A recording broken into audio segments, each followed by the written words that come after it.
Cerramos la jornada de la mañana con la presentación de El Mundo Encantado de Castilla y León, que es, podríamos decir, el primer fruto, o el fruto a lo mejor más visible, de las primeras jornadas de creencias mágicas del año pasado. Para nosotros, la verdad, como Museo Etnográfico de Castilla y León, yo creo que comenzamos a saldar una cuenta que había pendiente con toda esta parte de la tradición oral, que sí que está recogida, pero nunca había estado, o al menos con este interés o esta calidad, nunca había estado recogida. Entonces, es una satisfacción tremenda tener este libro ya en nuestras manos. Ha habido sus problemas y para la publicación de este libro, nunca por parte de los autores, que ha sido facilísimo, pero bueno, ha habido otras cosas que algún día contaremos. O no, mejor no. Mejor no. Siempre hay duendes por ahí molestando y los ha habido. En este caso, poder haber dado cumplimiento a un compromiso que asumimos el año pasado, ya de entrada es un motivo de satisfacción. Y desde un punto de vista personal, haber trabajado con Jesús y Tomás, haber trabajado, digo yo, un poco así pretencioso, los que han trabajado han sido ellos, pero haber tenido el gusto y el placer de haber, de un modo u otro, estado presente en esta publicación, ha sido una de esas satisfacciones que también que te pone la vida por el camino. Y la verdad es que he sido muy feliz hablando con vosotros y viendo también la pasión con la que habéis emprendido esta tarea, ¿no? En cierto modo titánica, puesto que partíamos en cierto modo de cero y pues bueno, como comentamos por ahí en el prólogo, que ya tendréis oportunidad de leerlo, pues han tenido mucha paciencia estos seres posando para Tomás y hablando con Jesús.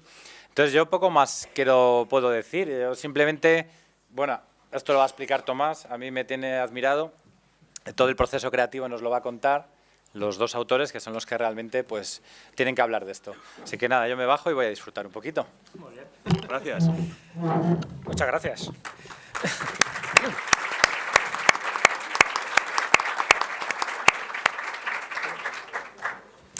Bueno, buenos días ya a todos.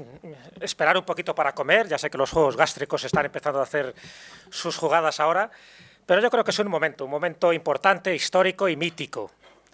Histórico porque es la primera vez que se presenta un libro de estas características, recogiendo del olvido algunos de ellos a estos seres míticos, estas criaturas tan fascinantes y tan fantásticas. Y mítico por eso, porque sencillamente estamos adentrándonos en lo que es la esencia de un pueblo, ¿no? En este caso de la comunidad de Castilla y León, que es recoger esos seres, esos personajes que están en la bruma, de los sueños, de las pesadillas, pero también de la realidad, porque muchos de los testimonios son actuales y no son del pasado, no son de antaño, sino que también son de hogaño. Y el reto era importante. Antes se decía que este Museo Etnográfico de Castilla y León y estas jornadas crean sus hijos, crean sus vástagos, y efectivamente este es un hijo de las jornadas que se crearon el año pasado. Yo tuve el placer y el honor de dar una charla sobre las criaturas míticas de Castilla y León, y fruto de aquella charla pues es este libro. Entonces, es un libro donde se reúnen multitud de elementos, evidentemente relacionados con este espacio geográfico que es Castilla y León, pero donde se dan tres epicentros fundamentales dentro de esas 9 provincias que componen la comunidad.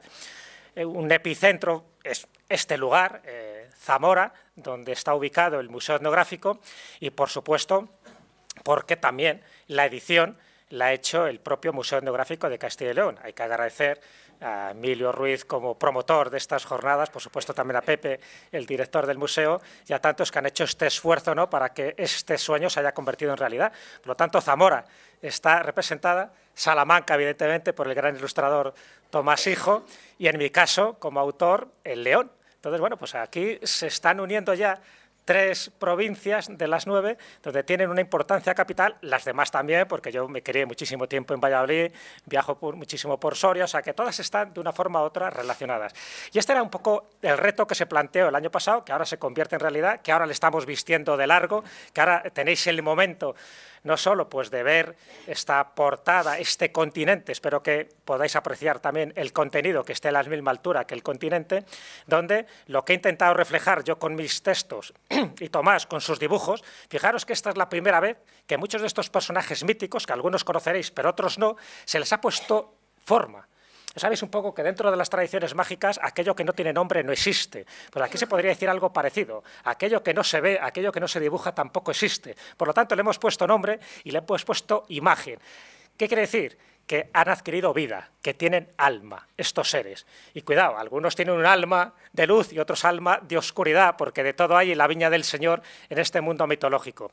Así que para mí es una satisfacción tremenda, enorme, de estar en este museo etnográfico, en estas jornadas de creencias mágicas, presentando este libro, donde en el fondo es el sumum de mucha investigación, de mucho trabajo, de mucho camino y mucha ruta recogida y recorridas, y también de un folclore, que ya digo, no solo es del pasado, sino un folclore en formación, ahora contaremos algunos cuantos ejemplos, y que por esos azares del destino, pues se ha convertido en realidad. Y no es fácil, ya lo decía Emilio, que al final los duendes, tanto de la imprenta como los seres oscuros, han querido poner zancadillas para que este proyecto no saliera al final, y ha salido con todos los parabienes, con todos los conjuros, con todos los amuletos, porque tanto Tomás como yo, como conocedores de las tradiciones, sabemos perfectamente que este es un libro de larga trayectoria, es un libro eterno, es un libro inmortal, porque nunca los seres míticos dejan de existir, siempre están ahí,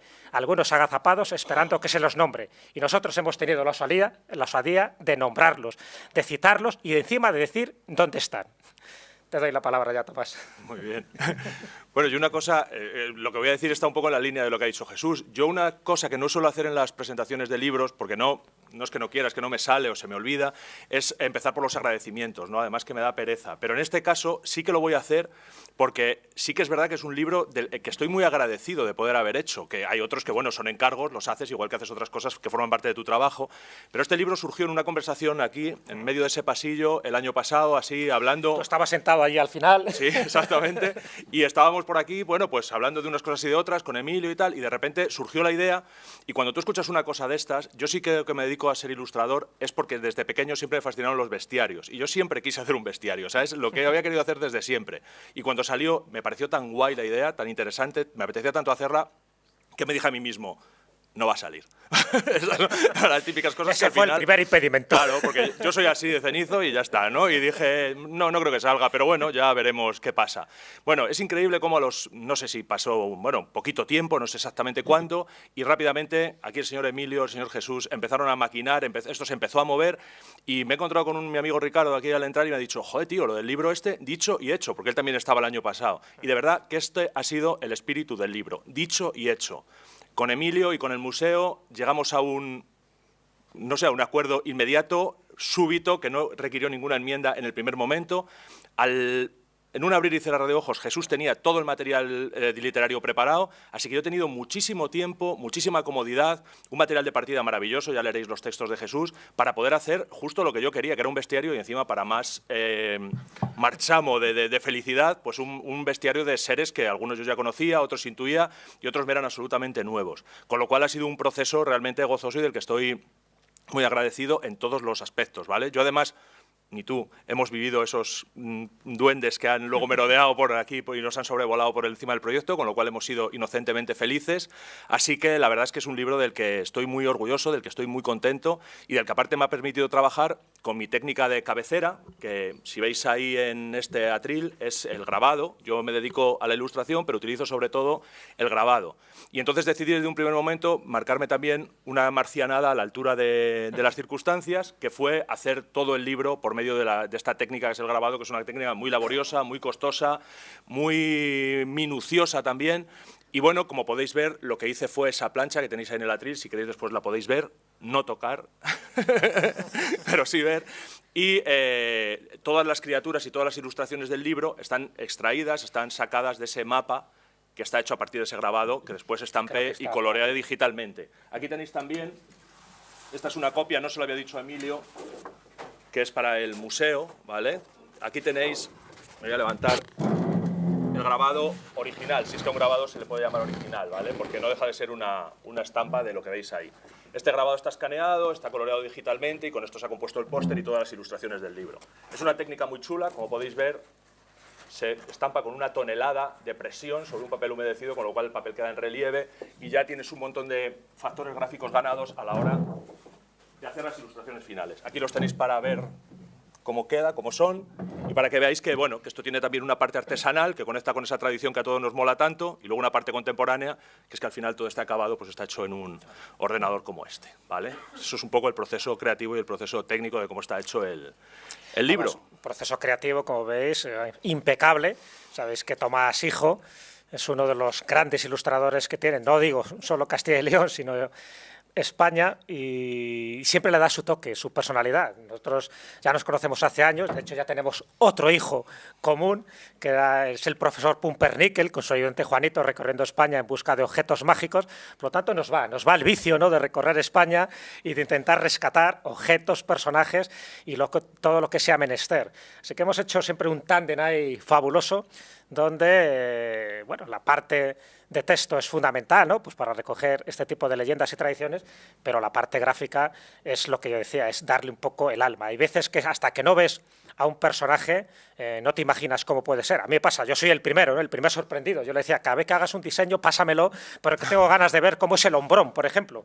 Que, por cierto, felicidades a Cascabullo, ¿no?, por este fanzine, por esta revista, y además que haya aparecido aquí uno de los personajes de este mundo encantado de Castilla y León, con lo cual ya es una forma también de ir divulgando, de ir transmitiendo, de ir difundiendo pues nuestro folclore tan particular, y que hasta ahora es verdad que nadie se había atrevido a hacerlo. Luego ya me di cuenta por qué nadie había hecho un folclore de estas características, no solo del folclore de Castilla y León, que se han hecho varios libros, pero me refiero recogiendo los seres mitológicos, porque, hombre, en Cantabria, lo digo por ahí por Vivide, por Endocán, es que Cantabria solo es una comunidad autónoma, solo tenéis ahí una provincia comunitaria, pero es que Castilla y León son 9 provincias y cada una, os puedo asegurar, quedaría para un libro. Entonces dices, bueno, ¿qué recojo yo aquí? ¿Qué selecciono? ¿Qué excluyo? En fin, había que hacer una labor ahí prácticamente de creador, de decir, bueno, pues dejamos estos para darles vida y dejamos estos para que queden de nuevo en el olvido, pero alguna vez los rescataremos. Solo en Zamora, para que os deis cuenta, estamos en la provincia de Zamora. En Zamora aparecen 4 criaturas en este libro, porque había que ser un poco, en fin, ecuánimes a la hora de designar seres en las distintas provincias. Pero solo en Zamora, en la charla que yo di el año pasado, yo tengo recogido 32 criaturas, a 32. De esas 32 he tenido que seleccionar a 4. Bueno, en León tengo a 50 criaturas, he tenido que seleccionar a 6. Veis un poco también que a veces el eliminar a unos cuantos da apuro, pero bueno, al final yo creo que ha quedado muy bien con esas 34 figuras escogidas al final, y también escogidas, esto es muy importante, Tomás, reseñarlo, porque no tenía que haber huecos en el mapa que se hizo. Ah, sí, claro. Con lo cual ahí tuvimos también nuestros pequeños quebraderos de cabeza, porque me decía, hombre, aquí en Soria me queda una laguna que hay que rellenar con algún personaje. Digo, no hay problema, tú dime dónde. Búscame uno de la comarca de no sé qué. Búscame uno, y yo ahí rebuscando, yo te busco uno, como si fuéramos un chef aquí con una receta gastronómica, digo, marchando un personaje de la comarca de Sayago, por ejemplo, ¿no? Y bueno, pues también eso condicionaba, porque había muchos seres que estaban más circunscritos en una zona geográfica. Imaginaros, por ejemplo, en León, hay muchos más en el norte de León que en la parte sur, pero por cuestiones orográficas. Entonces, bueno, pues había que ser un poco equitativos. Y es que estamos hablando de León. Si os parece, bueno, esto es una pequeña presentación, que luego también me gustaría que hubiera coloquio, que nos preguntarais, porque al fin y al cabo estamos hablando de criaturas que muchas de ellas las conocéis y que tendréis que aportar también vuestro granito de arena, ¿no? Pero ya que estamos hablando de León y por buscar una, ¿te parece? Nos vamos al Reñubero. Evidentemente he querido que haya como unas 8 familias de seres sobrenaturales. Cuando hablo de 8 familias, quiere decir que hay duendes, hay hadas, aquí se las llama muchas veces moras encantadas, hay fantasmas, hay brujas, hay, como no, ogros, seres horrorosos, los asustanillos tradicionales, hay gigantes, hay cíclopes, en fin, hemos querido que haya un poco de todo. Y dentro de los seres atmosféricos, que es unos seres para mí particularmente entrañables, Israel Espino está por aquí. Sí.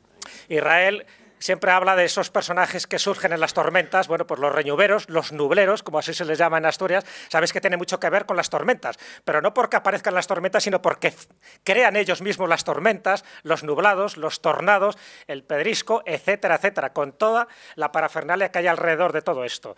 Bueno, pues este que es un ser mitológico, en León se los llama reñuveros, en fin, una variante de los nubleros o de los regulares, como se les llama, por ejemplo, en Zamora. Lo curioso es que justo 2 días antes de venir aquí, o sea, de estar aquí con todos vosotros, he visto una noticia que ha aparecido en la prensa que me ha llamado mucho la atención, y para que veáis cómo se dan esos cruces en el destino, esos cruces mágicos, ¿no?, que diría Paco González, y que tienen un poco que ver con estas criaturas de las que estamos hablando. Aparece esta noticia relativa a Santa Colomba de Somoza. Somoza, estamos hablando de una zona de León. ¿Veis esto que hay aquí? Esto es un cráneo extraño.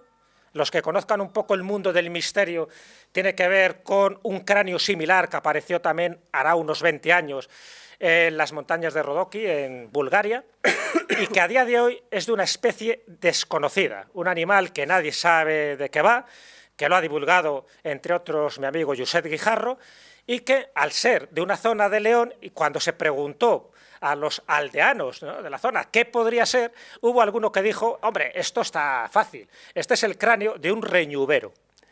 Algunos, que son más fantasiosos, dicen que es el cráneo de un alienígena, porque estamos hablando de una especie animal desconocida. De hecho, se ha hecho analizar, por ejemplo, por los especialistas, los antropólogos de Atapuerca, y no saben exactamente a qué se refiere. Por la zona, por León, por las características, porque se ha encontrado otro cráneo similar muchos kilómetros alejados de aquí, en este caso en Bulgaria.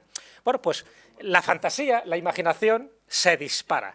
¿Qué puede ser? Qué curioso que la noticia salga ahora. Lo he traído un poco a colación. Bueno, pues en Santa Colomba de Somoza están muy intrigados, y no solo en Santa Colomba de Somoza, sino en el resto de España, saber a qué puede corresponder. Uno de los aldeanos dice: esto es un reñuvero. ¿Será un reñuvero? No lo será, pero lo que está claro es que esta, si de confirmarse, sería la primera prueba física ósea, en este caso, de que uno de estos seres no solo existe, sino que se ha dejado matar y se ha dejado fosilizar, porque en el fondo estamos hablando de unos huesos que no son muy antiguos. El análisis que se ha hecho con el carbono 14 indican que tienen no más allá de 500, 600 años. Por lo tanto, también corresponderían un poco con este tipo de leyendas más o menos actuales. No nos tenemos que ir a millones de años ni a miles de años. Estamos hablando de unos cuantos cientos de años, donde se generan muchos de estos folclores. Bueno, pues lo traigo como curiosidad, para que os deis cuenta de que a veces no hablamos de seres etéricos y féricos, sino que estamos hablando a veces de seres reales que en algunos casos, como puede ser con los dragones, con los basiliscos o con los unicornios, pudieron existir en su momento, pero que luego se extinguieron y formaron parte de ese ideario, de ese imaginario popular que luego se traspasa a lo que son nuestras leyendas. Tiene usted la palabra para que hable de los reñuveros, pero bueno, era como curiosidad para que veáis un poco. Sí, sí. Nada, yo no sé muy bien qué más quiero decir. Ante un ser que debería estar en el libro como parte de los seres mitológicos, que es el propio Jesús, ¿no? No sé si eso es bueno o malo.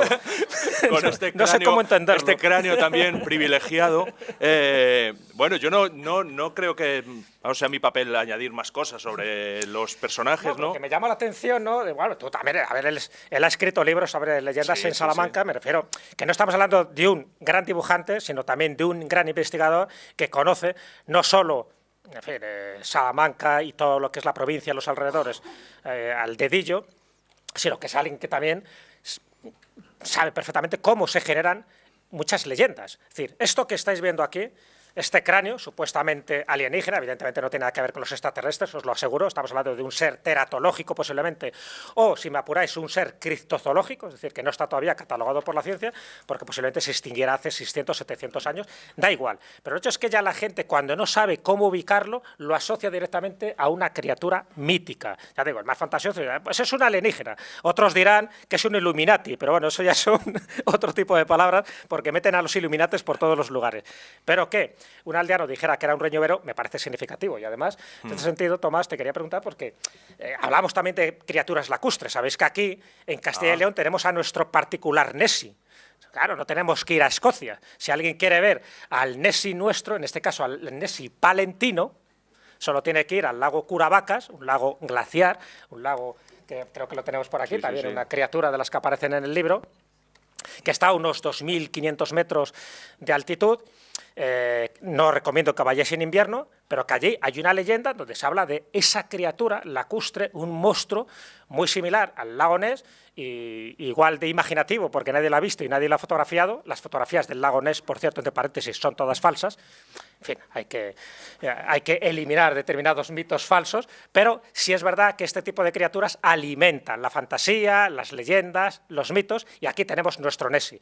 Pero también en el lago Sanabria siempre se ha dicho que había criaturas que poblaban, y no solo que haya una ciudad fantasmal, en fin, Villaverde de Lucena, como se lo dicen en algunas de las leyendas, y que también Miguel de Unamuno hace hincapié en una de sus novelas, sino que hay otro tipo de monstruos menos conocidos y donde yo sé que Tomás Hijo algo tiene que ver, no sé si directa o indirectamente. No lo sé, ese es uno de los grandes misterios de mi vida. Yo he escrito algún libro, como ha dicho Jesús, sobre leyendas de Salamanca, sobre leyendas de otro tipo, leyendas urbanas, los modernos creepypasta, etcétera. Pero yo reconozco que no soy un investigador ni mucho menos. Yo soy una persona que se documenta en otros libros, eso lo transforma, hace cosas con ello y genera otros libros a partir de ahí. Entonces yo nunca he hecho investigación de campo, yo nunca he hecho ese tipo de trabajo tan bonito que hemos estado viendo antes que habéis hecho vosotros. Pero sí que es verdad que hay algo, y esto, quiero decir, voy a convertir esta presentación en un pequeño experimento de interés personal. ¿Alguien ha oído hablar en la sala de El Mojaruelo? Dicho mejor, el mojaruelo. El mojaruelo. Con bueno, propiedad a mí me pasó una cosa hace años, que es la historia a la que se refiere Jesús, que me tiene realmente intrigado y mosqueado, porque una vez estaba en el lago de Sanabria de veraneo, ¿no?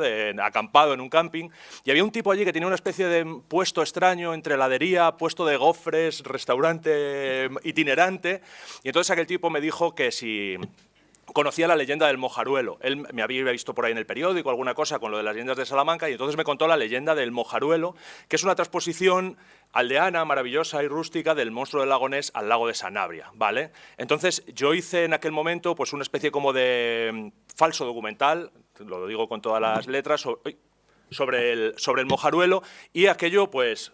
Bueno, pues yo se lo enseñé a algunos colegas y tal, y después ha habido un tiempo después, unos años después, donde he empezado a ver cosas sobre el Mojaruelo en otras partes. Entonces, claro, yo dudo si ese folclore en formación es responsabilidad mía, o sea, si yo hice ese corto, se ha ido corriendo la voz, como le pasaba, por ejemplo, a Álvaro Cunqueiro, ¿no? Sí. Que Álvaro Cunqueiro decía que su mayor satisfacción en la vida era escuchar como leyendas parte de sus propios relatos inventados, ¿no?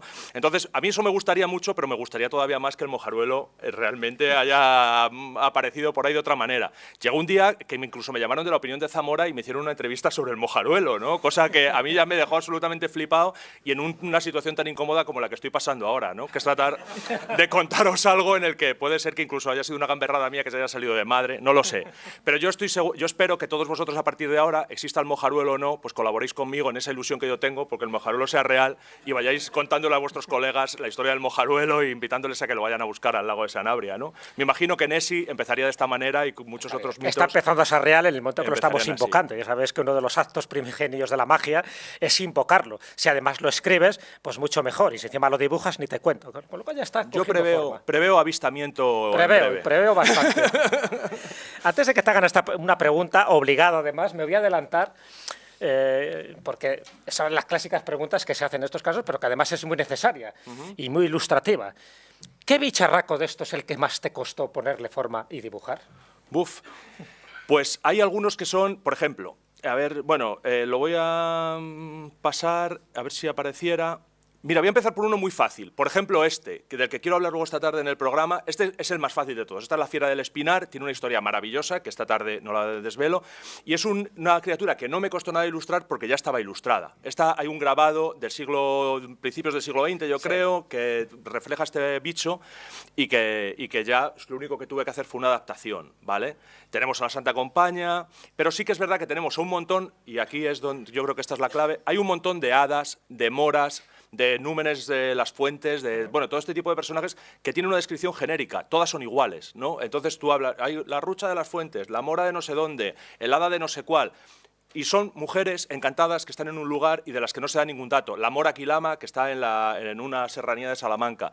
Y sí que es verdad que hay 5 o 6 moras de estas hadas, ruchas en el mapa y había que buscarles una identidad a cada una y de alguna forma hacer un diseño de un personaje que es genérico, que es arquetípico, pero darle a cada una su personalidad. Y eso puede ser una pequeña dificultad, pero me cuesta encontrar la respuesta a esta pregunta porque realmente no me costó nada dibujar a ninguno. O sea, es que esto es mi rollo, es mi campo de interés, es lo que a mí me gusta hacer y entonces de repente, pues eso, el lobisome, joder, dibujar un hombre lobo con boina, o sea, ni en mis mejores sueños infantiles yo pensé que algún día me iban a pagar por esto, ¿sabes? Entonces esto es una auténtica maravilla. Ha sido de largo el trabajo más fácil, más reconfortante y más recompensante de todos los que he hecho últimamente, sin duda.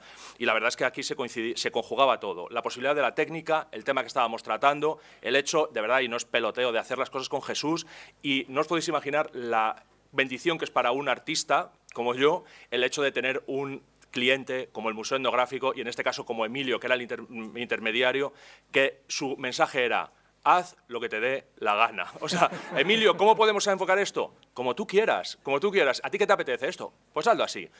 Oye, que mira, Jesús tal, que Jesús haga lo que le apetezca. O sea, esto ha sido un regalo, es decir, mira, hacedlo como queráis, y así lo hemos hecho. Jesús y yo, como él ha dicho, tenemos un entendimiento que arranca desde los tiempos en los que yo lloraba de emoción cuando escuchaba La Rosa de los Vientos y se me ponían los pelos de punta con Carlos y con Juan Antonio, que ahora podemos mencionar también esto, sí. Con lo cual es una persona que conozco muchísimo personalmente, pero también por una larga tradición de escucharle y conocer su rollo perfectamente. Entonces, insisto, me estoy poniendo ya como un poco incluso melifluo y tontorrón, ¿vale? Pero la verdad es esa, esto ha sido una verdadera gozada y estoy muy contento de haberlo hecho. Bueno, pues para que no te pongas tan melífluo, vamos a hablar de brujas, por ejemplo. Venga. Bueno, es verdad que el libro está dedicado a Juan Antonio Cebrián. Juan Antonio Cebrián siempre ha sido uno de esos faros, ¿no?, en los que nos hemos guiado, gran maestro, cuando hablamos de maestro con mayúsculas, y nos parecía pues que bueno, se dedicara a alguien un poco que aunara nuestros intereses y sobre todo pues nuestra gratitud. Juan Antonio Cebrián pues reúne, ¿no?, muchas de esas características, como amante también que él era de estas tradiciones, de estas leyendas, y de hecho pues había distintas secciones, una de ellas con Juan Ignacio Cuesta, donde se hablaba de lugares mágicos, y dentro de los lugares mágicos pues evidentemente de esas criaturas que poblaban las espeluncas, los castillos, los lagos y multitud de cosas. Así que por eso digo que ese agradecimiento siempre, Cebrián, en nuestros corazones, siempre en nuestro recuerdo. Y bueno, pues uno de los elementos clásicos que no podía faltar en un libro de estas características, por citar solo unos pocos, porque no podemos hablar de los 34 personajes, algunos con nombre, y eso es muy importante, porque hay algunos que son brujas y punto, o brujas de Cansoles, como en este caso, que están en Palencia, porque se relacionan con la localidad donde hacían sus aquelarres. Pero el que algunos de ellos tengan nombre, un nombre propio, como la Rucha, por ejemplo, que me llama mucho la atención, ¿no?, que tenga como una identidad. Ya sabéis que aquello que tiene nombre es como que tiene mucha más personalidad a la hora de nombrarlo y a la hora de evitarlo. Eso siempre es importante. Ya digo, la importancia y el tabú que tienen los nombres. Ya no digo los nombres sagrados, en este caso de nombres mitológicos. Entonces, en el caso de las brujas, nos hemos dado cuenta que aquí, en Castilla y León, cuando se habla, por ejemplo, de aquelarres, y esto es una pregunta que voy a lanzar para que nadie se nos quede dormido, a pesar de que no son horas, pero si hablamos de aquelarres en la península ibérica, y Julio Caro Baroja, por ejemplo, fue uno de los grandes, ¿no?, antropólogos que buscó y analizó los lugares donde se reunían las brujas, nos hemos dado cuenta que en Castilla y León hay 3 sitios específicos donde lo hacían. ¿Qué 3 lugares? Uno, de hecho, ya las brujas de Cansoles, que es el menos conocido, que tiene que ver con Palencia, que por cierto estuve hace muy poco por la zona intentando preguntar por las brujas y casi me corren a gorrazos porque es un tema que no les gusta mucho tocar. Entonces, en algunos lugares sacan pecho con sus tradiciones y en otros lugares no quieren que se oiga hablar de ese pasado, que en parte tiene su justificación, porque tiene que ver con procesos inquisitoriales y por lo tanto con muertes, con torturas, en fin, con una cierta sensación de historia pasada, oculta y denigrante. Pero si hablamos de otros 2 aquelarres famosos, conocidos, que sí tienen monumentos representativos en cada uno de los lugares diciendo que ahí se celebraron aquelarres, ¿a qué lugares nos podemos referir? Cernégula sería uno de ellos, efectivamente, y Barahona. Yo creo que es muy importante eso también decirlo, porque esta comunidad fue muy proclives a las brujas. Y cuando digo a las brujas, no quiere decir que fueran brujas maléficas. Hay que quitar de una vez por todas el San Benito, y nunca mejor dicho, de que aquí se perseguía a las brujas y que aquí se las ejecutaba. Prácticamente no se mató a ninguna persona por brujería. La Iglesia Católica en aquella época les daba exactamente igual, buscaban a los judaizantes, buscaban a los moriscos, buscaban a los herejes. Las brujas las consideraban unas hechiceras, muchas veces mujeres, hombres, en fin, marginales, que no hacían mucho daño y que como mucho hacían filtros amorosos y como mucho te daban un filtro amoroso caducado que te ibas por las patas abajo, pero nada más, no provocaban ningún mal. Bueno, pues Barahona, en Soria, y Zarnégola, en Burgos, es importante esos dos enclaves brujeriles porque sí que tienen en cada uno de estos sitios un lugar representativo de lo que hacían o de lo que dejaban de hacer. El confesionario de las brujas, por ejemplo, en Barahona es importante, con un agujero en la piedra, en el fondo deja de ser un pequeño menhir, con un agujero. El agujero, y luego he visto que colocaron una cruz encima para cristianizarlo, no dejaba de ser un elemento pagano y demoníaco, una cruz encima, pero un agujero. El agujero era el famoso confesionario que decía que el diablo, el macho cabrío, confesaba a la bruja o a la neófita. Ya sabéis que la mayoría de los aquelarres lo que se intentaba buscar era un trasunto, pero a la inversa, de la liturgia cristiana. Entonces, tanto el confesionario como en fin, la comunión, como los bailes, como todo eso, tenía que ver un poco como una especie de burla a la Iglesia y a los símbolos de la Iglesia. Luego, en la realidad, eran reuniones donde se comía, donde se bebía y donde se fornicaba. Es decir, las reuniones de brujas y de los aquelarres eran reuniones de conocimiento para traspasar esa información, muchas veces relacionadas con las plantas terapéuticas. No olvidemos que muchas de las llamadas brujas eran mujeres que conocían los remedios de la naturaleza, la vinculación con la naturaleza y, por lo tanto, les infería cierto poder, y ese poder estaba a veces mal visto, porque el que tiene poder, el que destaca sobre los demás, esos poderes se asociaban o bien al diablo o bien a Dios. Como para lo de Dios siempre quedaba muy reducido el ámbito de la Iglesia, fuera de la Iglesia tendría que ser algo del diablo. Y hay que se hablaran de los pactos y de distintos conjuros. O de un personaje mítico que no hemos mencionado aquí, pero que podía haber entrado perfectamente, que era el Diablo Cojuelo. El Diablo Cojuelo, ser representativo también de la mitología castellana y andaluza, donde se le invocaba precisamente para conseguir el amor de la persona deseada. Pero el Diablo Cojuelo tiene que ver con un personaje también literario de Luis Vélez de Guevara. Y tiene que ver también, cómo no, con una serie de remedios asociados, por ejemplo, a santos vinculados a la brujería, como era Santa Marta. Y Santa Marta tiene que ver con un ser mitológico asociado a Zamora, que es la tarasca. Entonces, todo tiene que ver. Sencillamente hay que saber tirar del hilo.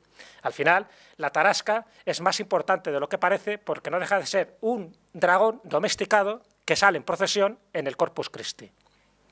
Y lo que hemos hecho referencia es a seres festivos. Eso es muy importante porque no todos tienen que ver con la mitología difusa, sino seres que tienen que ver con los carnavales o las mascaradas de invierno o con el Corpus Christi, que a día de hoy se sigue representando y siguen saliendo. ¿Para qué? Para que se burle la gente de ellos, para que se les tire antes tomates o patatas, y ahora, en fin, no se hace esas cosas, pero para que intente representar o simbolizar el mal. Y entonces aquí hemos visto que hay muchos de esos personajes que intentan representar el mal y siempre están los otros, el pueblo, los que intentan representar el bien, que tienen que conjurarlo durante unos cuantos días.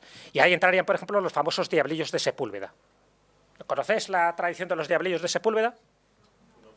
¿Cuándo se celebra la fiesta de San Bartolomé?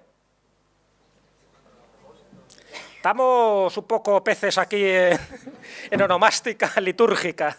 Bueno, ese 23 de agosto dice la tradición que a San Bartolomé se le representa iconográficamente, aquí los diablillos de Sepúlveda tienen mucho que ver con esta población segoviana, se le representa iconográficamente con un diablillo a sus pies, encadenado, pero solo hay una noche que puede salir, que puede hacer de las suyas, que puede provocar ciertos desmanes y provocar el caos. Bueno, pues esa es lo que se intenta representar con los diablillos de Sepúlveda. Diablillos que van corriendo, que van haciendo sus trastadas y sus trapisondas con el fuego un elemento purificador, y que al día siguiente tiene que volver a estar amarrado a los pies de San Bartolomé. Eso se da en Sepúlveda y se dan otros tipos de tradiciones. Pero muy interesante que los elementos festivos sigan recogiendo a día de hoy ese folclore que se sigue generando, se sigue creando y, sobre todo, sigue entusiasmando para que no se pierda en el olvido. Porque lo peor que puede ocurrir a una persona o a un ser mitológico es que nos olvidemos de él. Y yo sé que en Salamanca también tenéis vuestras tradiciones con este tipo de seres. Además en Salamanca, que es un lugar donde la tradición universitaria tiene el reverso tenebroso, el lado oscuro de la tradición brujeril, ¿no? Y donde tenemos ahí un montón de figuras y de tradiciones asociadas a eso, ¿no? A como un lugar de conocimiento sacro, luminoso, ilustre, pues tiene ese lado oscuro de conocimiento alquímico, nigromántico y prohibido, ¿no? Con toda la saga mitológica de la Cueva de Salamanca, que es mi mito favorito. Hablaré también, si me dejan, esta tarde en la escóbula, espero, y es como mi tradición legendaria favorita, porque no es solamente un elemento que se desarrolla, sino que tiene lugar casi un corpus novelístico que se ramifica, que tiene determinadas manifestaciones, y que además ha generado versiones en otros países, ¿no? Porque no sé si sabéis que las cuevas que tienen asociado algún misterio en América Latina se conocen como salamancas, ¿no? Y hay algunas leyendas sobre salones del diablo, sobre salas de baile del diablo, sobre lugares de conocimiento en todas partes de América Latina que son versiones de la Cueva de Salamanca original, ¿no? Y yo sobre eso pues he dibujado mucho, he escrito mucho, y la verdad es que es el tema que más me apasiona y del que me gustaría hablar después en profundidad. Pero sí, tenemos un diablo que se aparece en una cueva y que enseña a los estudiantes que por la escuela están estudiando teología, les enseña demonología, les enseña satanismo, les enseña nigromancia. A los que han estado estudiando derecho les enseña la astrología judiciaria, que es las artes adivinatorias, y todo eso a mí me parece absolutamente fascinante. Y es, como decía Jesús antes, tenemos una realidad y esa realidad se transforma, se caricaturiza, se explica por medio del mito en dimensiones que no se podrían explicar por medio de lo racional o de la mera exposición de la realidad. Y a mí eso me parece fascinante y es lo que a mí me vincula con todos estos temas, ¿no? Pues os digo que en el libro era pues un análisis interno también, de saber qué es lo que se incluye, qué no se incluye, pero sobre todo que cada uno de estos seres sea representativo de una familia monstruosa o sobrenatural. Y no queríamos dejar de lado, por ejemplo, y os cuento 2 casos que aparecen en este libro, o 3, creo que bastante significativos, que realmente no serían como seres mitológicos, pero que sí forma parte de nuestro acervo cultural y popular. Uno, por ejemplo, sería el ardacho de Berlanga. El ardacho es una palabra, fíjate, que ya está en desuso, ya nadie utiliza la palabra ardacho. Ardacho es un lagarto muy grande, gigantesco, verdoso. Y bueno, pues cuando este tipo de lagartos, que no eran lagartos, que eran cocodrilos o caimanes, empiezan a aparecer en la península ibérica, sobre todo a partir del siglo XVI-XVII, pues imaginaros el espanto y el pavor que genera este tipo de criaturas que nunca habían sido vistas porque venían o bien de África, sobre todo de Egipto, del Nilo, o bien de América, ¿no? En concreto pues de Venezuela, de Colombia, de sitios donde habían estado pues algunos conquistadores. Y en el caso del ardacho de Berlanga tiene que ver con Fray Tomás de Berlanga. Fray Tomás de Berlanga fue el que descubrió, por ejemplo, para que os hagáis una idea, ni más ni menos que esas famosas islas, la de los Galápagos, que tantos quebraderos de cabeza y tantas satisfacciones le dio a Darwin, ¿no?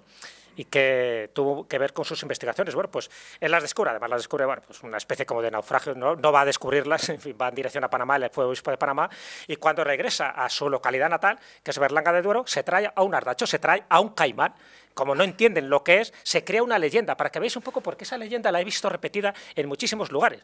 Cuando aparece, claro, le trae ya disecado, no lo trae vivo, como os podéis imaginar, que es el que está, o sea, por eso digo que son un bestiario disecado que se puede ver en muchas iglesias. Yo tengo un libro que se llama La España fabulosa, donde dedico un capítulo entero, donde hablo de todos los animales disecados que están en colegiatas, en catedrales y en ermitas, que todavía a día de hoy se pueden ver, muchas han desaparecido. Bueno, el ardacho de Berlanga se puede ver.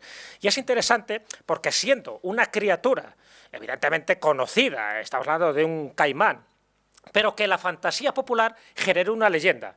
La leyenda es que por el río iba por allí, entonces iba asolando y comiendo a todo el bicho que había por allí, hasta que al final aparece un caballero o un cristiano que le mata y lo ofrenda a la Virgen, ¿no? En este caso a la colegiata de Nuestra Señora del Mercado.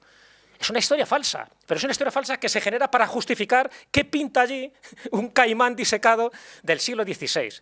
Es un poco. Otra de las criaturas que mencionamos aquí, que no es criatura, pero me parecía interesante reflejarla, que era la cabeza parlante de Tábara, en Zamora. Era un autómata del siglo XV, además lo menciona, por ejemplo, Alonso Madrigal, el famoso Tostado, ¿no? Un obispo de Ávila, que habla de un autómata que decía, nada, 2 o 3 palabras, que era cuando se acercaba un judío, en aquella época donde los judíos estaban denigrados, avisaba de que había judío. Entonces, bueno, pues todo el mundo iba a ver quién era el judío de Marras, ¿no? Hasta que al final destrozaron la cabeza parlante de Tábara. Bueno, me pareció muy significativo porque generó muchísima literatura en aquel momento. Incluso Cervantes, sin citarla, hace mención en el Quijote sobre una cabeza parlante que ocurre también cuando están por Cataluña. Y este tipo de seres nos parecía interesante también reflejarlos porque no son seres mitológicos, pero generaron muchísima fantasía a su alrededor. El otro caso que os quería citar tiene que ver con un salmantino, con Diego de Torres Villarroel, uno de las grandes eminencias que hubo en el siglo XVIII, catedrático de matemáticas de la Universidad de Salamanca, que le dio por escribir también de seres o de entidades, vamos a llamarlas fantasmagóricas. Ufológicas. O mejor dicho, ufológicas, como dice Tomás. Y entonces él menciona 3 columnas de fuego. Estamos hablando del año 1730 aproximadamente, y no solo una vez, sino que lo vio en 3 ocasiones distintas por los alrededores de Salamanca. Y lo describe y hasta las dibuja en su opúsculo que sacó en su momento en el siglo XVIII. Bueno, pues también me parecía interesante que alguien versado en tantas ciencias como era Diego de Torres Villarroel, que conocía perfectamente los fenómenos astronómicos y conocía perfectamente los fenómenos atmosféricos, que hubo algo que le llamó la atención, que parecía que tenía vida propia, que esas columnas variaban de tamaño, que subían, bajaban, que cambiaban de color y quedan reflejadas. Bueno, pues ahí estamos hablando de uno de los casos protoufológicos más importantes que tenemos en nuestra fenomenología paranormal hispánica y que mucha gente no conoce. Le podríamos nombrar, yo creo que además con derecho propio, nuestro primer ufólogo de salón, a Diego de Torres Villarroel, pues también aparece ahí, para que veáis un poco la variedad de seres que hemos intentado recoger, que yo creo que son muy representativos de las creencias que existían en España y en concreto en Castilla y León durante siglos. Algunas se pueden remontar a una época concreta y otras se pierden en la noche de los tiempos, como los cucurrumachos, por ejemplo, de Navalosa, donde se sabe que eran tradiciones celtas que poco a poco se han ido adaptando a los tiempos de hoy y que tiene que ver con esas mascaradas de invierno que os decía yo antes. No sé si quieres añadir, o como ya queda poco tiempo, que haya un coloquio, preguntar, porque claro, a las 2 creo que ya nos desalojan de aquí para ir a comer. Entonces, en lugar de enrollarme yo en concreto, mea culpa, si queréis, pues hacemos un turno de preguntas. Una cosa, tú has vivido unos años en Valladolid. Me imagino que no era la comarca de Tegales. Sí, hombre, claro, buen vino. Una curiosidad que me contó mi abuela hace un montón de años y no he conseguido encontrar nada más que una réplica a medias, no en historia sino en fenomenología, que son unas brujas que había en Valderredible, concretamente en San Martín de Lines. Me contaron una historia que según mi abuela y gente de su época, que ya han muerto todos, como que era cierta, es decir, de una mujer que pues iba a la iglesia y decían que estaba endemoniada, nunca la llaman bruja, sino endemoniada, y demás. ¿No habrás oído hablar de esa historia? No. Es que tengo 4 detalles de ello, porque me contaron muy niña, mi madre también se cuenta muy bien, se acuerdan de las cosas y demás. Y... Tú hablas de San Martín de Lines. Sí, pero yo hablo de Luciente. Digamos es que en San Martín de Lines se dan algunos fenómenos parecidos, es decir, de corrientes de aire en la iglesia. Bueno, depende de quién lo cuente, porque de San Martín de Lines he conocido 3 personas que lo cuentan. Uno es Ramón Nepomuceno, otro es Jesús García Preciado y otro es Salva Álvarez. Y dependiendo quién lo cuenta, pues lo cuenta de una manera muy diferente. Pero, entonces no simplemente... No, ese caso no lo conocía, pero bueno, hay tantos y tantos. Yo lo que me doy cuenta es que a veces vas a una localidad, esto lo saben perfectamente, pues tanto Israel como Vivide, como Toño, como todos. Cuando vas a un pueblo, a una localidad, buscando un caso, encuentras otro. Entonces, y en la mayoría, lo que más abundan, evidentemente no son de criaturas monstruosas y bestiales, sino casos de fantasmas, o sea, de espíritus, de almas en pena, que es muy interesante porque también hemos querido tocar aquí. Ya sabéis que se habla mucho de la Santa Compaña, ¿no?, la más conocida de Galicia, pero sabéis que en León también hay otra, hay una representación muy significativa que es la huéspeda de ánimas, que también con sus variantes y tal, ¿no?, pero siempre con un denominador común, un leitmotiv, ¿no?, que anda de día, que la noche es mía. Ten cuidado, que hay como una zona liminal donde la noche ya es peligrosa. La noche es para las criaturas de la oscuridad y el día es para los seres humanos. Entonces, si tú trasvasas esos límites, si trasvasas esos tabúes, te arriesgas a muchas cosas. O, sencillamente, vas a descubrir una realidad distinta, que es lo que pasaba en la Cueva de Salamanca, cuando los novicios, los alumnos, se iniciaban no solo en las materias ortodoxas, sino en las heterodoxas, es decir, las materias marginales, las demoníacas. porque aquel que quería conocer la realidad no solo podía contentarse con el trivium y el quadrivium, también tenía que adentrarse en las profundidades del Averno, del subterráneo, y por lo tanto ahí siempre las enseñanzas prohibidas tenían que ver con los grimorios y tenían que ver también con la invocación de este tipo de seres y de criaturas. Bueno, no me enrollo. Más preguntitas. Había otra... Ahí tenemos sí. una. ¿Quién es el que levantó primero la mano? Hablar, mojaruelo. ponernos de pie y Sí, decirlo sí. en alto para que todo el mundo pueda escucharlo. El mojaruelo, atención. El mojaruelo. Adelante. Si nos das unas pinceladas de cómo era, a lo mejor podemos... Ah, para que... Sí, sí, sería bueno. encantado. Bueno, el mojaruelo, por lo que yo escuché, era una especie como de ave gigante y desplumada, con un cuello muy largo, que tenía unas habilidades natatorias excelentes, pero que era imposible, no se podía desplazar por tierra, porque era... A ver, la idea que yo me hacía, y como yo lo dibujaba a veces, es como una especie, ¿veis los pollos que están en el nido, que todavía no han emplumado? Pues una cosa por el estilo. Y el hombre este decía que no podía salir del agua, ¿no? Porque tiene unas patitas que son muy finas, que no están desarrolladas del todo y entonces no soportan su propio peso. Y yo lo que me acuerdo es que el tipo decía dos cosas que eran las frases que a mí se me quedaron. Que decía, el mojaruelo primero te da aquí, primero te da aquí, luego aquí y luego aquí. Y luego te va chupando, te va chupando, te va chupando y te mete en el fondo del lago. Bueno, esos son los datos que él me dio. O sea, no hay mucho de que rascar. Yo me gustaría haberte contado una historia maravillosa, pero es un pollo desplumado gigante que primero te da aquí, luego aquí, luego aquí y te arrastra hasta el fondo del lago, ¿vale? Había una canción... Pero es que esto todo era algo que él me contaba. Yo la canción nunca la escuché, la reprodujimos en el falso documental que después, bueno, dentro de lo volveré a subir por ahí a algún sitio, que decía que, bueno, que en las noches de luna llena sale el mojaruelo, era como, bueno, todas estas cosas, pero eran elementos todos como muy tópicos, muy superficiales, menos esa descripción del bicho que me parecía maravillosa, porque creo que eso es absolutamente aterrador, ¿vale? Si hubiera sido una serpiente, un dragón, un minotauro, daría menos miedo que un pollo desplumado gigante nadador, ¿no? Bueno, eso es lo que puedo decir. Y sobre eso es lo que a mí me contaron. Después ya te pasaré el corto para que puedas ver lo que yo me inventé, ¿vale? Pero ya eso no lo quiero difundir. Se podría hacer una especie de dicho popular así improvisado, ¿no? Que el mojaruelo primero te da aquí y en la cabeza luego. Bueno, más preguntas. Comentar, ¿habéis oído alguna historia acerca de la aurora boreal? Que, bueno, yo recuerdo a mi abuela contarme, y además era muy específica, porque decía que fue antes de la Guerra Civil. Tunguska. Como que anunciando lo que venía, ¿no? Que vio la aurora boreal. Antes, en 1918, es que ocurrió un incidente en Tunguska, en Siberia, muy interesante, que además se vio, hubo distintos fenómenos ópticos, atmosféricos en distintas partes de Europa, que eran auroras boreales en lugares que eran inusuales. Entonces tuvo que ver con ese incidente de 1908, me parece que fue. No, el la de fecha Tunguska, exacta no la me sé. parece. Entonces digo, pues como era antes de la Guerra Civil, digo, a ver si tuvo que ver con aquello que, por cierto, estuvo estudiando Tesla en su época. Hubo uno en 1960 que se vio en Madrid en forma de cruz. Sí, pero esto dice que es antes de la Guerra Civil. Y es una aurora boreal. Entonces a eso me refiero. Que a mí me sugiere más el incidente de Tunguska que de 1908. Creo, vamos, pero podría ser una explicación. Un poco antes, entonces esto ya es un poco más atrás.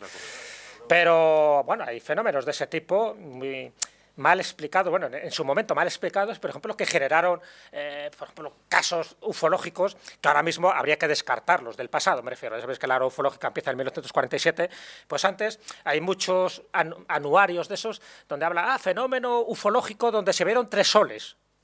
Eso está explicado, eso es un parhelio, ¿sabes? Es un fenómeno óptico que se da en determinadas circunstancias climatológicas y un parhelio son cuando tú ves 3 soles. Y te quiero decir que es un fenómeno relativamente habitual, no tiene nada que ver con lo ufológico, ¿no? Entonces, bueno, me refiero que antes es verdad que cuando no interpretabas bien lo que era, pues pensabas que era una aparición o que tenía que ver algo con lo demoníaco, con lo divino. O, en el caso de Torres Villarroel, eso sí que, como él sabía distinguir un fenómeno de otro, pues que lo dominara como 3 columnas de fuego, ¿no?, que hacían de las suyas, llamaba mucho la atención. Ese tipo de fenómenos mal interpretados porque no se tenían los conocimientos en aquella época sí que generaron muchísima confusión.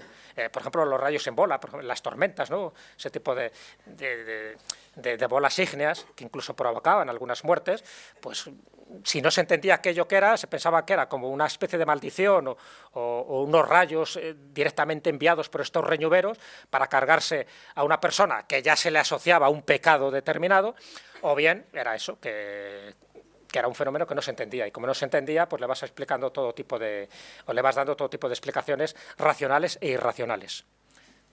A ver. En España se veía una aurora boreal en enero del 38. En el 38, pues mira, esa podría ser entonces, vale. Con lo cual es interesante, pero es raro, es un fenómeno que en estas latitudes no se pueden dar. Claro. ¿Más preguntas? A ver, Ricardo. Yo, como lugares de reunión brujeriles, he hecho a faltar en León, si te suena, la Vega al Palo. Creo que está por Bavia. Sí. Sí, pero... Sí. Lo que pasa es que, a ver, tiene que ser con más tradición. O sea, había lugares luego donde se reunían ciertas brujas y tal, pero tenía que tener solera. Y las de solera, en principio, pues eran estas. Era sobre todo Barahona, Cernégula, Cansoles es menos conocida, pero sí vi una ermita muy cercana en Cansoles, donde precisamente muchas personas iban allí a rezar para evitar la presencia de estas brujas de Cansoles, porque se pensaba entonces que eran las que robaban niños o hacía que esos niños murieran. Es decir, sabéis, lo ha contado Virginia en su charla estupendamente, pues, la mortalidad infantil era muy habitual en aquella época, entonces, y también la del ganado, o sea, la de las crías del ganado. Para entonces era una desgracia, porque un niño, o una niña, o una cría de terrera, era más que eso, era el sustento, era lo que podía dar, en fin, bienestar a una familia, porque era mano de obra y porque era una descendencia. El que se muriera a veces no se entendía y había que buscar unas causas. Y si había una persona que tenía fama de bruja o de hechicera, se la achacaba el mochuelo a esa bruja o a esa hechicera. Entonces, y se evitaban con todo tipo de rituales, de oraciones, y se iban a ermitas, y en muchas de esas ermitas, como esta de Cansoles, pues se iba para eso, para que a ti no te afectara el mal de ojo de esas brujas, que luego no era real, era la fantasía, pero es lo de siempre. Cuando ocurre algo que tú no entiendes, que no puedes controlar, hay que echar la culpa a alguien. Tiene que haber siempre un chivo expiatorio. Fijaros la palabra, chivo expiatorio, siempre relacionado con el chivo, con la cabra, con el macho cabrío y por lo tanto con la maldad, con las brujas. ¿Por qué tienen tanta mala fama los pobres gatos negros? Sencillamente porque se les asoció a las brujas, se les asoció como familiares, como seres un poco a su servicio, o los sapos, por ejemplo. ¿Qué tiene que ver? Y en el proceso inquisitorial, por ejemplo, de Logroño, ¿no?, de 1610, aparecen los sapos, vestidos y desnudos, como así se les describe. Y sabemos hoy por qué tienen esa fama brujeril, porque tienen en la piel la bufotonina, que si tú le pegas un lengüetazo, como hacía Homer Simpson, pues al final ves de todo. ¿Por qué? Porque es alucinógeno. Y hoy sabemos un poco por qué ocurría todo eso. Pero cuando no sabes la explicación, te la inventas, te la imaginas, y casi siempre asociada a lo marginal, a lo fantasmal, a lo demoníaco, a lo brujeril. Más preguntas que había por allí, por el fondo sur. Ah, sí, ahí hay. Dime. ¿Por qué todos estos seres en Castilla y León se conocen menos en general que puede ser en otros sitios? Sí. ¿Es por el carácter de los castellano-leoneses o...? Es porque hemos tardado en hacer el libro. Sí, hemos tardado. Ahora ya lo conocen. A ver, yo doy mi interpretación personal, porque también eso a veces me lo han preguntado. Dice, bueno, ¿dónde se dan más criaturas mágicas? Dentro de España, ¿no?, incluidos los dos archipiélagos que tenemos. ¿Dónde se dan más? Y es verdad que cuantitativamente hablando se dan más en el norte de España. Estamos hablando del País Vasco, estamos hablando de Cataluña, estamos hablando de Cantabria, de Asturias, de Galicia y de la parte norte de Castilla y León. ¿Por qué más? Bueno, dos razones principales, aparte de otras, ¿no? Primero, la orografía. Es decir, lugares donde hay bosques umbríos, donde hay cuevas, donde hay montañas, donde hay lagos, donde hay ríos serpenteantes, donde hay trochas, donde hay senderos, provoca más la aparición, la fantasía, la imaginación, la leyenda, la superstición o lo que queráis. La orografía es importante. En un desierto te aparecen los ginas y poco más, pero en una montaña te aparecen muchísimos seres relacionados con el espíritu morador de la montaña. Y luego, y eso es muy importante, el segundo factor, que haya o no haya folcloristas, investigadores de campo que recojan esas leyendas.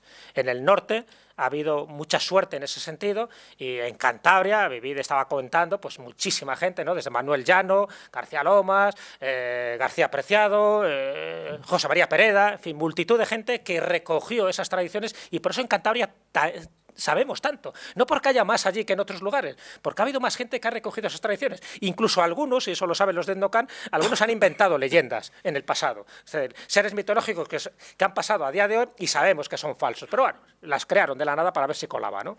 Un poco como el mojaruelo, pero en otro tipo de entidades. Nunca se sabe.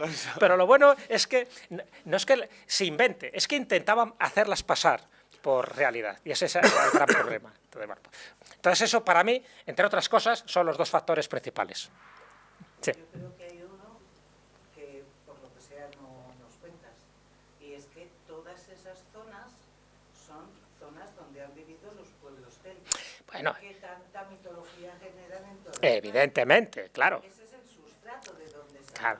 Sí, pero, a ver, en el caso del norte es verdad, porque hay más tribus celtas, pero te quiero decir que de tribus prerromanas ha habido a lo largo de toda la península y tribus de todo tipo, algunas más conocidas, menos conocidas. Casi siempre se habla de los celtas, porque es verdad que parece que tienen un legado mucho más fascinante a la hora de tratar este tipo de cosas. Pero no hablas de los arebacos, por ejemplo. Los arebacos también aportaron sus dioses. Sin duda ninguna, pero la cuestión es que los pueblos celtas, que no hay uno, No, era multitud de ellos. que no se sabe muchas cosas. Lo que sí se sabe es que tenían una riqueza de imaginación, porque han dejado muchas muestras imaginativas Claro. de todo su quehacer a lo largo de todos los países donde han desarrollado esos pueblos celtas, Exacto. su vida en distintos tiempos. No, evidentemente no, por eso digo que... España francesa, hay una serie de lugares que tienen una riqueza mayor mitológica en ese aspecto, y es por eso, porque el sustrato que hay detrás, que hay debajo, procede de otras fuentes que las del resto. Sí, No mejores ni peores. totalmente de acuerdo, ¿no? Y, por ejemplo, en Andalucía se podría decir, fíjate, durante tanto tiempo, ¿no? El Al-Ándalus, por ejemplo, cuando estuvieron, pues, en fin, todo lo que era el califato, en fin, de Córdoba, en fin, con todos los omeyas, tendría que haber muchísimas leyendas, y de hecho las hay, es verdad. El gran problema a la hora de rescatar este tipo de seres, y sobre todo de ahondar en sus orígenes, es que, por una parte, te encuentras con orígenes autóctonos propios de la orografía. Esas moras encantadas, por ejemplo, de la cueva de la Quilamas en Salamanca, es una leyenda autóctona de allí, porque forma parte con las cuevas, con los intrincados laberínticos que hay por allí, incluso con un pueblo de enanos, porque cuando se oían ruidos extraños en la lejanía, decían que eran los enanos, los gnomos, los que estaban ahí cavando para buscar las vetas de mineral. Eso está claro, son autóctonas. Y luego nos hemos encontrado que hay leyendas que son foráneas, que vienen traídas aquí por distintos pueblos o por distintos turistas. No olvidemos que el Camino de Santiago ha sido un lugar de entrada y de salida de mucha cultura, de mucha comunicación, de todo tipo, de humanidades, de ciencia y, por supuesto, de gastronomía y de tradiciones. Entonces, cuando hablamos, por ejemplo, del hojaranco, el hojaranco es el Polifemo, o sea, es el mito de la Odisea repetido hasta la saciedad con distintas variantes, y lo tenemos. Cuando hablamos del basilisco se da en otros tipos de partes, o sea, ese ser que te fosiliza y te petrifica con la mirada. Cuando hablamos del dragón, el dragón es un mito universal, y sin embargo aquí en España tenemos dragones para aburrir, iba a decir. Lo que pasa es que no los llamamos dragones, les llamamos cuélebres, les llamamos sierpes, les llamamos culebres, les llamamos de todo tipo de cosas. Entonces, hay algunos que son propios de la zona, porque los han traído los distintos pueblos que han poblado de la península, forma parte de nuestro sustrato cultural y popular, eso está claro, pero hay otros que han venido de fuera, y los que han venido de fuera al final se han amoldado y se han creado. Lo mismo pasa en Sudamérica. Cuando vas a los mitos de Sudamérica te das cuenta que hay algunos que son propios suyos, por ejemplo en México, que tienen que ver con sus mitos aztecas, con sus mitos mayas, y hay otros que claramente han sido exportados por los colonizadores españoles que cuando han estado allí pues han llevado todo, incluidos sus mitos. Entonces, el mito de la Llorona, por ejemplo, que es uno de los mitos que sale muchas veces a relucir, pues tiene mucho que ver con las damas blancas, tiene mucho que ver con seres espectrales que también han aparecido en España y que luego van tomando su forma. Muchas apariciones marianas pues son muchas veces el trasunto de apariciones que ya se conocían, pero que cada uno le da su propia identidad, le da su propio nombre o sus características, pero son muchas veces repeticiones de un mismo mito. Entonces, por eso digo que es muy interesante, porque de ahí encontramos todo un corpus mitológico fundamental para entender por qué en algunos lugares se dan más tradiciones y más personajes de este tipo y en otros menos. Orografía, sustrato, por ejemplo, de este tipo de pueblos que han poblado España, y lo más importante también, investigadores que hayan rescatado todo esto. Sin esos investigadores, este tipo de libros serían importantes, serían imposibles.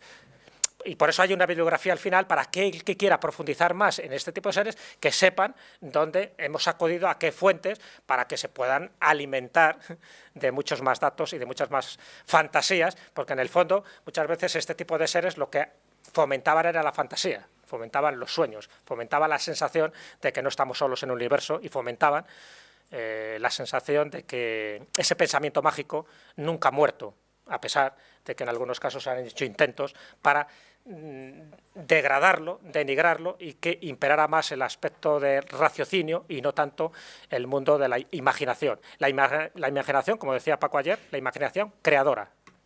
La imaginación creadora tiene que ver precisamente con este tipo de criaturas. La última pregunta y nos vamos. Así me gusta, que no haya preguntas porque así nos vamos. Muchas gracias.